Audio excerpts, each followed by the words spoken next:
ગાંધીનગર જિલ્લામાં એઇડ્સના કેસ વધ્યા 2270 ચેપી દર્દીઓ આજે વિશ્વ એઇડ્સ દિવસ ગાંધીનગર જિલ્લામાં વર્ષ 2023-24માં 223 ઉપરાંત છેલ્લા 9 મહિનામાં 120 પોઝિટિવ દર્દી મળી આવ્યા। ગાંધીનગર જિલ્લામાં એઇડ્સ સામે જાગૃતિ લાવવા થઈ રહેલા અનેકવિધ પ્રયાસો વચ્ચે HIV પોઝિટિવ ધરાવતા દર્દીઓની સંખ્યા 2500 થઈ ગઈ છે। ગુજરાત સ્ટેટ એઇડ્સ કંટ્રોલ સોસાયટીએ ગાંધીનગરને ડી કેટેગરીમાં મૂક્યું છે। ત્યારે નવા પોઝિટિવ દર્દીઓ ઉપરાંત પોઝિટિવ સગર્ભા મહિલાઓ તથા તેમના બાળકોની દવા પૂરી પાડી તેમજ દર્દીઓને તબીબી સહાય પૂરી પાડી એઇડ્સ સામે જંગ લડવામાં આવી રહી છે। ગયા નાણાકીય વર્ષ દરમિયાન 223 જેટલા દર્દીઓ ઉમેરાયા હતા, જ્યારે છેલ્લા 9 મહિનામાં 120 નવા દર્દીઓ ગાંધીનગર ખાતે રજીસ્ટર થયા છે, જેમાં 15 સગર્ભા મહિલાનો પણ સમાવેશ થાય છે। તારીખ 1 ડિસેમ્બરના રોજ સમગ્ર વિશ્વમાં એઇડ્સ દિવસની ઉજવણી કરવામાં આવે છે।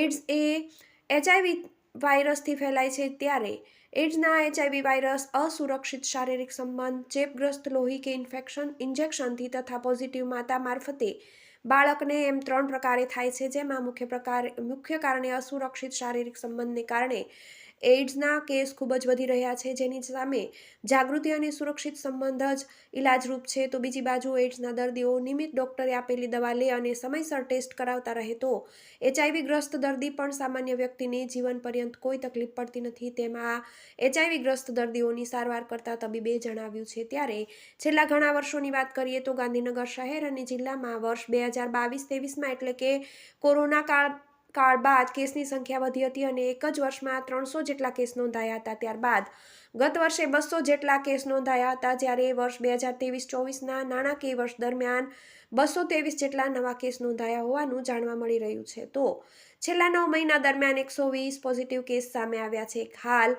ગાંધીનગરના ART સેન્ટર ઉપરથી 2250થી 2270 જેટલા દર્દીઓ સારવાર લઈ રહ્યા છે, જેમાં મોટાભાગના યુવાન છે, તો ઘણી પોઝિટિવ સગર્ભાઓને પણ સારવાર આપવામાં આવી રહી છે। ગાંધીનગરમાં 2500 જેટલા પોઝિટિવ ચેપી દર્દીઓ એઇડ્સના છે, ત્યારે આ એઇડ્સ સામે જનજાગૃતિ જ આ HIV એઇડ્સ જેવી જીવલેણ બીમારીને ફેલાતી અટકાવી શકાય। TV18 news Gandhinagar.